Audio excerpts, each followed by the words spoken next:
Assalamualaikum warahmatullahi wabarakatuh.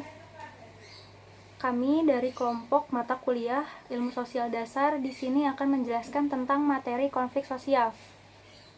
Pertama-tama saya akan memperkenalkan terlebih dahulu teman-teman saya. Yang pertama ada saya, Mutia Juliani. Yang kedua ada Agus Soleh Jailani Akbar. Yang ketiga ada Muhammad Ilyas. Dan yang keempat ada Sukma Kusadiana.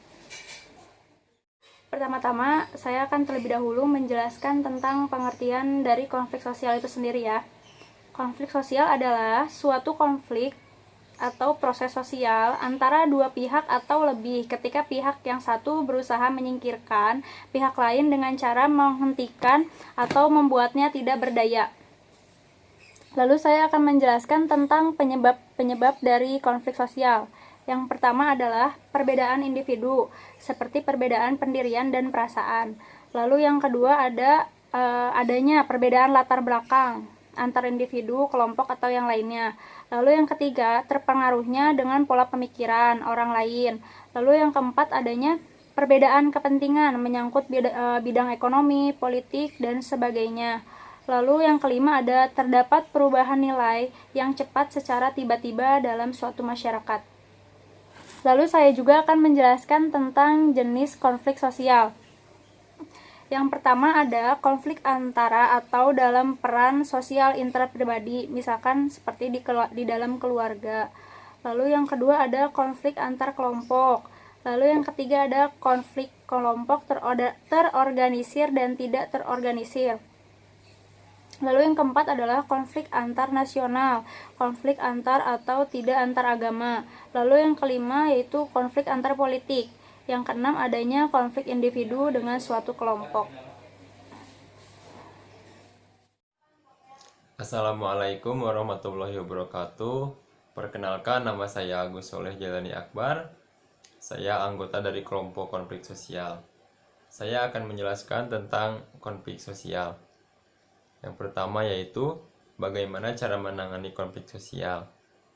Secara pribadi, yang harus kita lakukan untuk mencegah konflik sosial antara lain, yang kesatu menjaga keutuhan NKRI, yang kedua mengamalkan nilai-nilai yang terkandung dalam Pancasila, yang ketiga menjalankan kehidupan berbangsa dan bernegara berdasarkan pada Undang-Undang 1945, dan yang keempat mempererat rasa persatuan sebagai bangsa yang berbineka tunggal ika. Menurut peraturan-peraturan pemerintah Republik Indonesia Nomor 2 Tahun 2015 tentang peraturan pelaksanaan Undang-Undang Nomor 7 Tahun 2017 tentang penanganan konflik sosial berisi 1. Upaya pencegahan konflik. 2.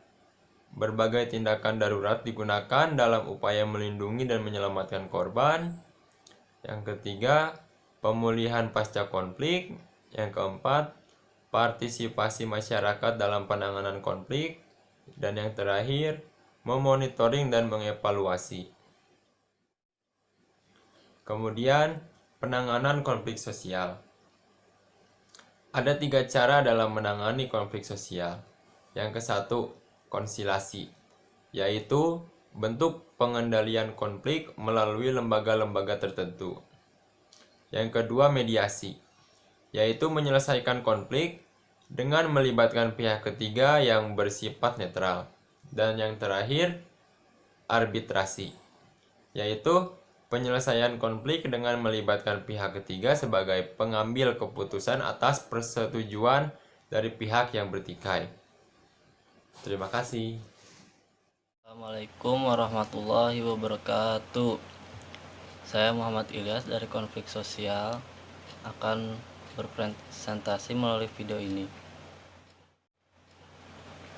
Yang pertama, pencegahan konflik. Upaya memelihara kondisi damai dalam masyarakat. Yang kedua, mengembangkan penyelesaian perselisihan secara damai.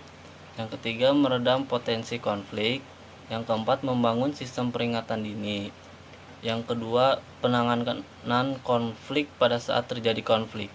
Yang pertama, menghentikan kekerasan fisik, penetapan status keadaan konflik. Yang ketiga, tindakan darurat penyelamatan dan perlindungan korban. Yang keempat, dan pengerahan dan penggunaan kekuatan TNI. Yang kelima, status keadaan konflik berada pada keadaan tertib sipil sampai dengan darurat sipil sebagaimana dimaksud dalam Undang-Undang Nomor 23 Perpu tahun 1959.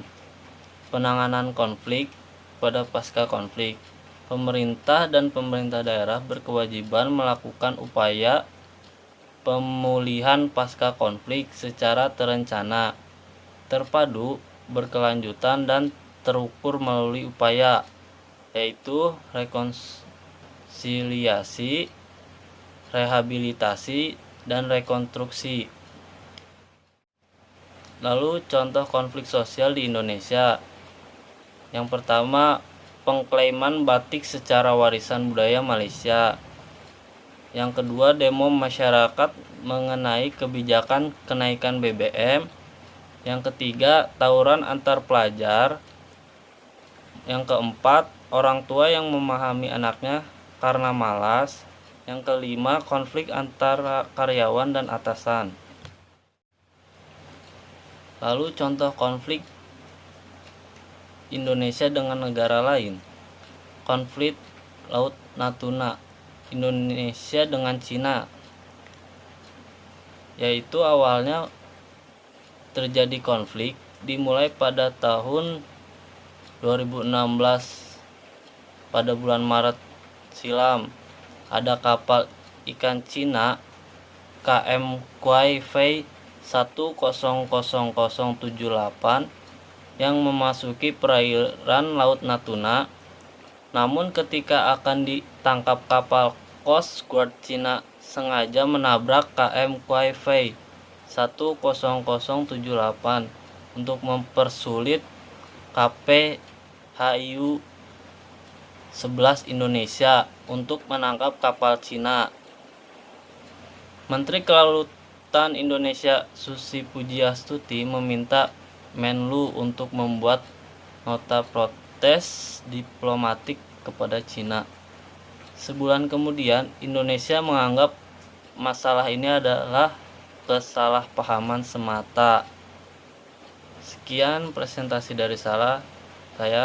Mohon maaf bila ada kesalahan. Wabillahi taufiq wal hidayah. Wassalamualaikum warahmatullahi wabarakatuh. Nama saya Sukma Kusadiana. Di sini saya akan menjelaskan mengenai konflik internasional yang terjadi antara Indonesia dengan negara Malaysia, yaitu pengklaiman batik yang khas Indonesia yang diklaim oleh Malaysia ya. Latar belakangnya sendiri yaitu kesamaan rumpun budaya Indonesia dengan Malaysia, yaitu rumpun Melayu.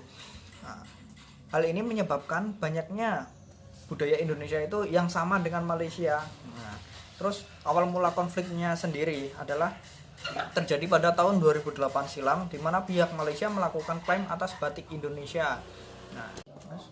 Untuk penyelesaiannya sendiri, proses yang ditempuh oleh pemerintah Indonesia untuk menangani hal ini adalah dengan mendaftarkan batik Indonesia sebagai warisan budaya Indonesia ke UNESCO.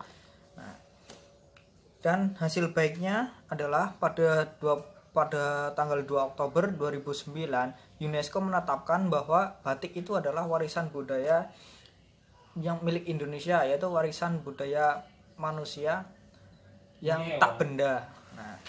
Dan pada tanggal 2 Oktober sendiri, waktu itu pemerintah Indonesia yaitu Presiden SBY menetapkan sebagai Hari Batik Nasional.